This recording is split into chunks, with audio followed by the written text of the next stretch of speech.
Today on Think Woodworks, we're doing 8 DIY woodworking and household hacks to make your life a little easier. Alright, so if you've been watching my channel for a while, some of these you're going to have seen before, most of them you haven't.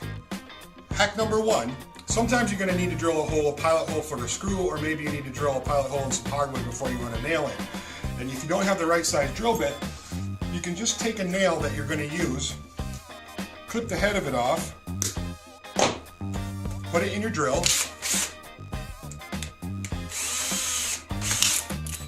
and use the nail as the drill bit to run the pilot hole. And it works pretty good, even in hardwood like Brazilian cherry. Now you're not limited to one size. This is a finish nail. But you can even use like a framing nail or a 16D. Just chop the head of it off. And it too will work.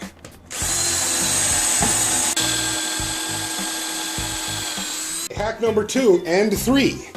Let's say you want to glue up a small top for a project, but like most of us, we run out of clamps or don't have clamps. The really easy thing to do is just take a couple of scrap wood pieces and screw them down to a work surface just a little bit wider than the actual width of the top.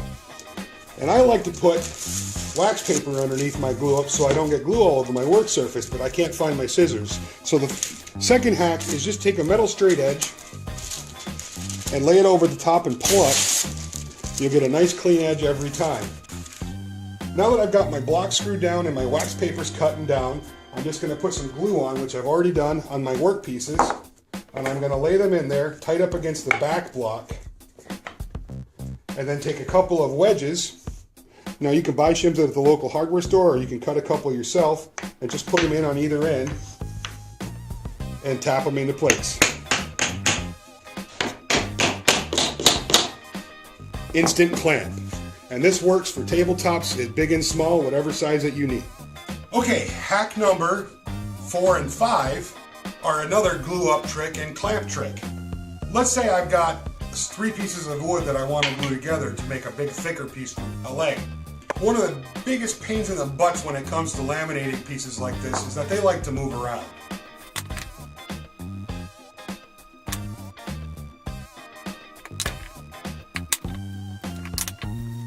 So after I've got my glue evenly spread on, rather than trying to wrestle these things while I'm clamping them to keep them nice and square, I'll just take some table salt and just a couple, it does not need much, just a few little grains on it. It won't affect the adhesion and it'll keep that wood from sliding around. With my pieces glued and salted, I need to clamp them now. And again, no clamps, or just not enough clamps. So I cut out some simple C-shapes with a mouth just wider than the width of the piece that I'm clamping. And you can cut this out on a scroll saw, a jigsaw, bandsaw, or even a coping saw. Now if you don't have a coping saw or any of those tools, you can just cut a small block of wood, again, a little bit larger than the width of the piece that you're clamping, and put a piece of wood on top and bottom and just screw it down and it does the same thing. Just make sure you pre-tap some holes so you don't split the wood.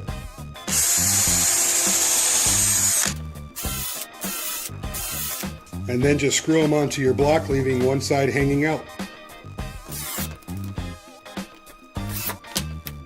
Now with my C-clamps made, I'm just going to take it, lay it over the top of the piece that I'm clamping up, put a little wedge or shim in there. I made these ones myself, and just a little tapping pressure. And you've got a nice strong clamp to clamp those down. Number 6 of our DIY handy hacks is the drilling a perfectly 90-degree hole hack. If you don't have a drill press and just a hand drill and you wanted to drill a really close to 90-degree angle hole in a piece of wood, just take a piece of scrap and cut a little corner out of it that's 90-degree angles. Rest your drill bit in there.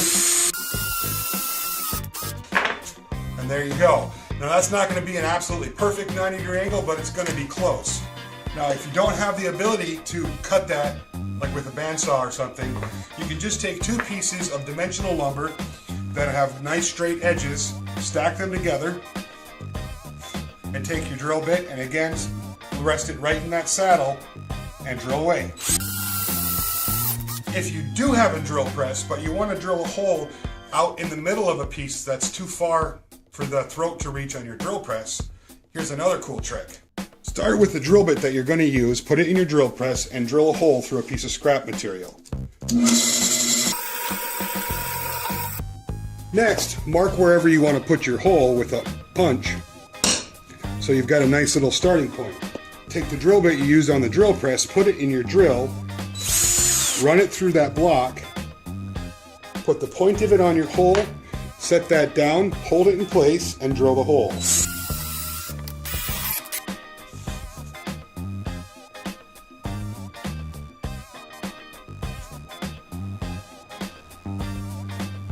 Number 7 on the roster today is a sharpening hack.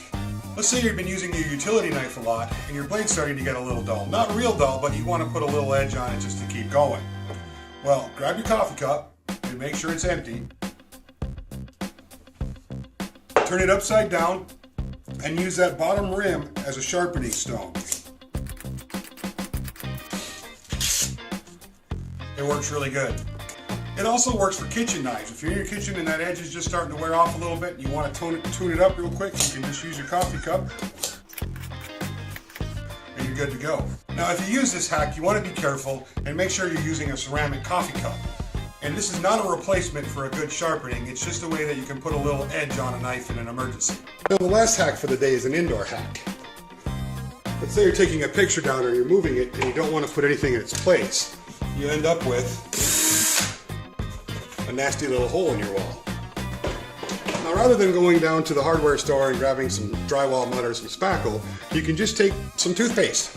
As long as the hole's not too big, a little dab of toothpaste right over the top. Let that set up for about 1.5 to 2 hours and you can put a little paint right over it and you're good to go. Not only that, but the house will smell minty fresh. So there's a handful of handy DIY hacks. Now, if you know of a hack that you think is pretty cool, comment down below. I'd love to hear it. And if you found these tips useful today, I would love to have you subscribe to my channel and like the video, and of course share it. It really helps the woodworking community and the video creators when you share videos. Thank you very much for your time. I hope you're having a wonderful week, and we'll talk to you soon.